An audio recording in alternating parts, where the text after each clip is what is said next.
Today we are going to learn about parallelograms. I'm Audrey Shaw. And I'm Kirsten Clevin, and we're part of the green team.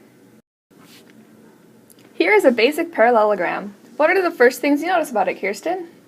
It has 4 sides. 1, 2, 3, 4. And I notice that it has 4 vertices and angles. 1, 2, 3, 4. Here are some other properties of parallelograms. The definition of a parallelogram is that it is a 4-sided shape with parallel opposite sides. Notice how these sides are parallel and these sides are parallel. Another property of parallelogram is that opposite sides are congruent. Kirsten, what does congruent mean? Congruent means that they are equal in size and shape. So notice how these 2 sides are congruent, and also these 2 sides are congruent. Parallelograms also have opposite angles that are congruent.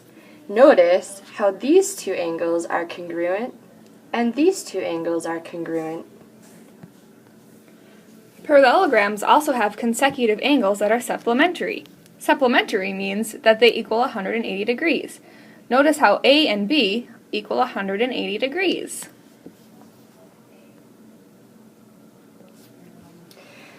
Parallelograms also have diagonals that bisect each other.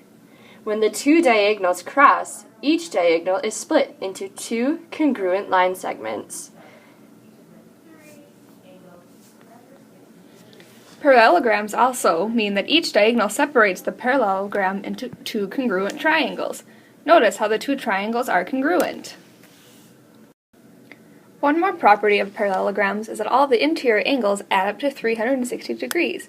Notice how 110 plus 70 plus 110 plus 70 gives you 360 degrees.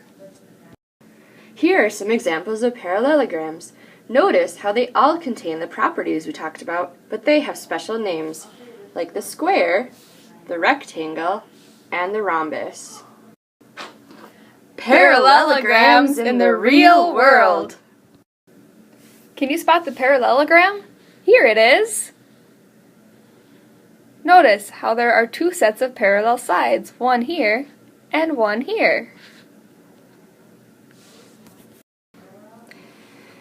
Do you see the parallelogram? Here it is. Notice how the opposite sides and angles are congruent. Here are some congruent sides.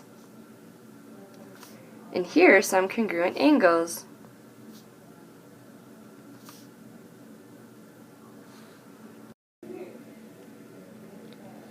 Here are some quadrilaterals that are not parallelograms. Notice how both of these have 4 sides, but not both sets of opposite sides are parallel. Thanks for joining us to learn more about parallelograms. Go out and see what parallelograms you can find in the world.